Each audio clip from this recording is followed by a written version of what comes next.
everybody. I sell chickens on Craigslist. I look like I would though, don't I? If you showed up to buy chickens and I walked out of the coop, you'd be like, this is the guy. I'm growing my hair out right now. I used to have long hair, and then I cut it all off. I'm growing it out again. I know it looks bad because my wife tells me every single morning. I look like an electrician in training. I've crossed a lot of wires. Like right now, if I lit up a cigarette at a gas station, none of you would be surprised. You see a lot of people of all ages out there. Is there anyone Gen Z? Clap if you're Gen Z out in this crowd. Definitely not, sir. Are you fucking kidding me? Maybe your granddaughter. Whoa! Don't do that. No, there was one tiny little applause over here. Look, even if you are out there and you're 12 to 26, I know you're not going to speak up when I ask that question. Gen Z is very timid in real life. They use all their energy screaming online. But in real life, very quiet. But I love Gen Z. You know why I love them? I love how proud of themselves they are. They haven't done shit. But what they're proud of, Gen Z is proud of who they are inside, their identity. 30 years ago, if you were an autistic alcoholic with a foot fetish, you kept that to yourself. Not Gen Z. They're like, no, I went on TikTok and I found 9 of me in my neighborhood. Now, every Tuesday we go to a Mexican restaurant, we take shots of tequila, shots of toes, and we don't make eye contact. My little sister is Gen Z, and she is, get ready, an asexual, anxiety-ridden queer person currently in a polyamorous throuple. And she will tell you all of that before she tells you her fucking name. To some people in this crowd, what I just said, those weren't even words. They were sounds you made over a toilet after a hard night of drinking. You were just like, asexual, polyamorous, throuple. But when my little sister told me she was asexual, but she entered a relationship with 2 other women, I was like, yes, girl, get it. Live your truth. But recently, her and one of the women in the throuple decided it wasn't working out romantically, so they broke up, but they're still gonna remain best friends. And I was like, you're asexual, aren't you already just best friends? And she said, no, Alex, because sometimes we get drunk and we kiss a little bit. Yeah, that's what best friends do.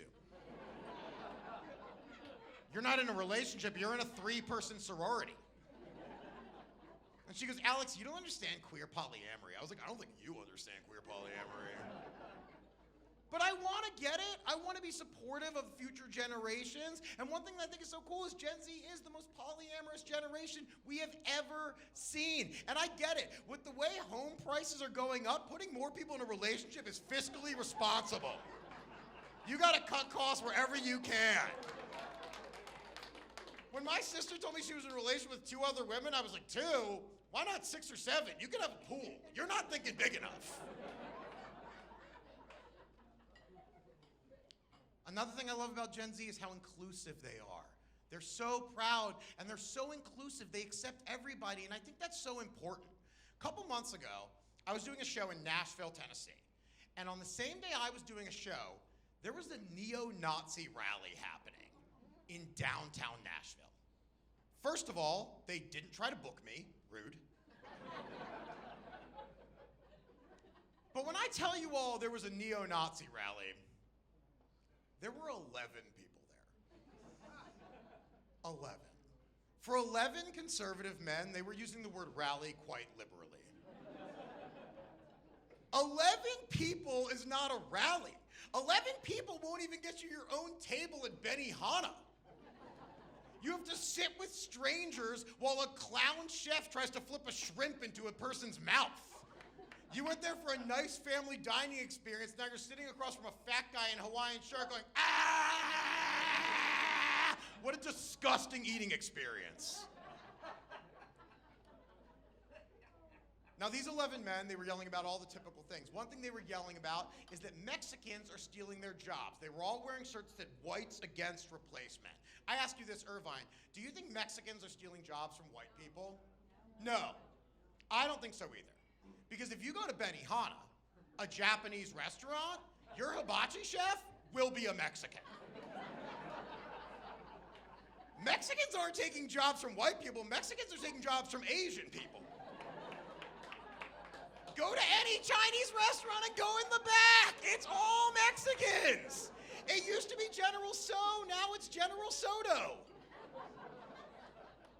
But it's not just restaurants, they're taking over other traditionally Asian-dominated businesses as well, like Korean spas, Vietnamese nail salons. They're now filled with Mexicans. They're still landscaping, it's just a different type of landscaping. They went from mowing lawns to waxing them. From trimming bushes to trimming bush. So if Mexicans are taking jobs from Asian people only have one choice. They had to take jobs from white people. And that's exactly what they did. Go into any corporate environment that used to be all old white men, now it's young Asians. And that, I get it. For years we were like, Asians, you're so good at math. And they were like, you know what? We are good at math. We're gonna take your jobs. And that's who I want watching after my money, the young Asian guy. I don't want the finance bro who spent 4 years in college doing keg stands and only got this job because his dad's name is on the door. No, give me the young Asian dude who studied, who looked at statistics. It's not just the corporate world, though. Medical world, too. Used to be all old white men. Now it's young Asians and browns. And that's exactly who I want watching after my health. I had cancer last year, stage 3 Hodgkin's lymphoma. Anytime I showed up to an appointment, if there was a white doctor, I was like, get out! I don't want the affirmative action doctor looking after me. Especially if it was an old white doctor, Do you think that guy has updated his information? He hadn't opened a textbook since Herbert Hoover was president. I went into one appointment, I'd never met the doctor. When he walked in, he was so old and white, he lit up a cigarette. He was like, cancer, huh? One of them new diseases. All right, well, here's the plan. We're gonna start with some leeches and bloodletting. And then I'm gonna give you a little bit of heroin for that cough. How's that sound, son? No, I don't want an old white doctor. I don't want a young white doctor who's only there to round out the diversity color wheel in the hospital. I want the young Asian or the brown. I want the kid who, when he brought home on a B on his report card, he got hit. That's who I want watching after my health. That's who did watch over my health. That's when my cancer was gone 8 months later. Thank you. Wasn't trying for the applause, but I'll take it. So, Mexicans are taking jobs from Asian people. Asians are taking jobs from white people. White people are waiting for our parents to die so we can have their money. Pretty good system. But these 11 guys, that's not all they were yelling about. They were also yelling about black people. And if you are a white person in a hate group, there is one thing I know about you. You have a very small penis. That's little dick energy. No one that's confident in their member has ever become a member of a hate group. And if you're a woman in a hate group, you've never had an orgasm. You've never come once. That's why you're screaming on the street. You can't be a freak in the sheets if your husband is always wearing them.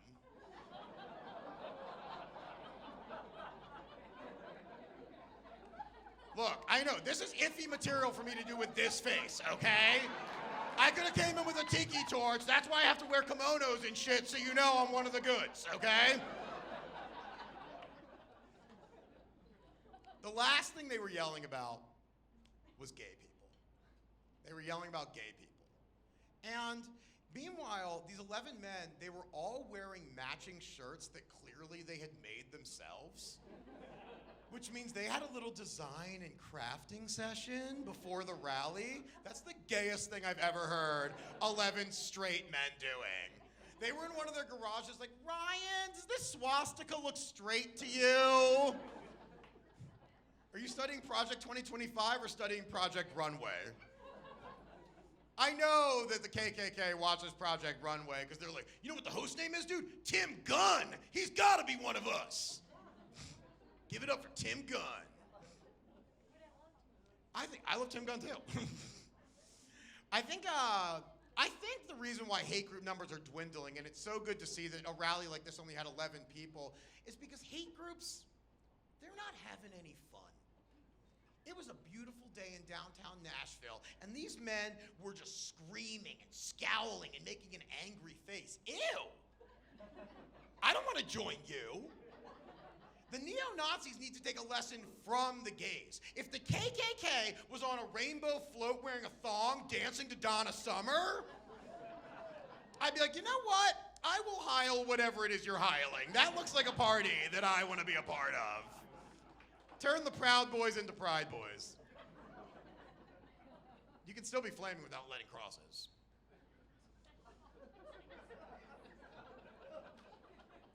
All of this comes from fear. All of it. That's the reason why people have hate. It's all just misplaced fear. It's because these 11 men were promised something because of the color of their skin, and now it's not being true. And you know what? That is America at its base level. Because America, our major export, it used to be cotton, then it was cars. Now we have one major export left, the American dream. And we've touted it for years. We said, if you come to this country, you can do whatever you want. If you start from the bottom, you sweat and you work hard, your dreams will come true. And people have listened. And that's why immigrants come here by the millions for a chance at a better life. And people of color are trying to steal back the country that white people stole from people of color. It's all cyclical. So here's what I tell white people who are scared of a situation like this, that their jobs are being taken away, their life's being taken away. Do what we're telling the immigrants. Start at the bottom. Work hard. Build your way up. And it all starts with what you're good at. And for all the terrible things I can say about the KKK, there is one thing I will say, praise them for. The KKK is very good at doing laundry. Those sheets are white. If I have a shirt like your color, sir, it is brown within 2 weeks. What are they doing? So that's what I tell these white people. Look, if Asians are stealing your jobs, then open a laundromat, a business traditionally dominated by the Chinese. Open one, show them how good you can clean. Then you can open another one. And before you know it, you will have franchises across this great country, and there will be a Ku Klux Klan on every single corner of America. And that dream can be yours once more, you sick fucking white people.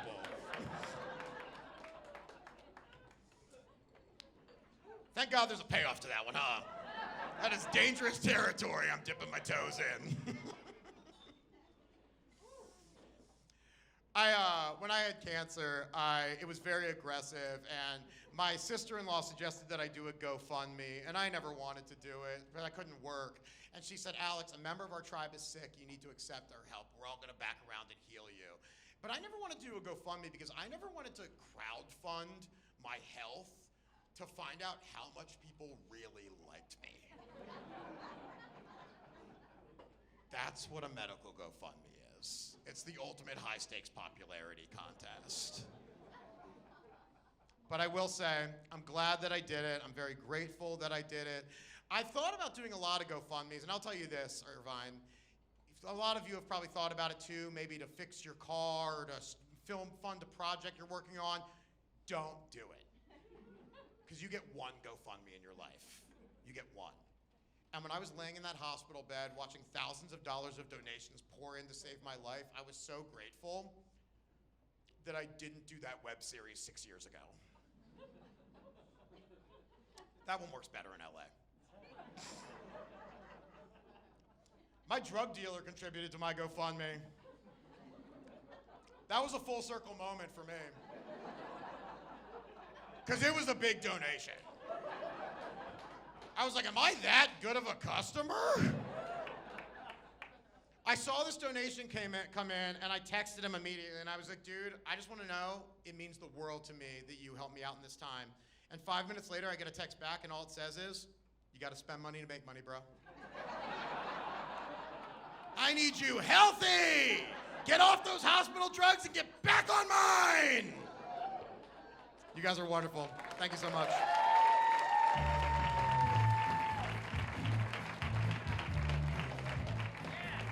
Alex Hooper, everybody. Let him hear it.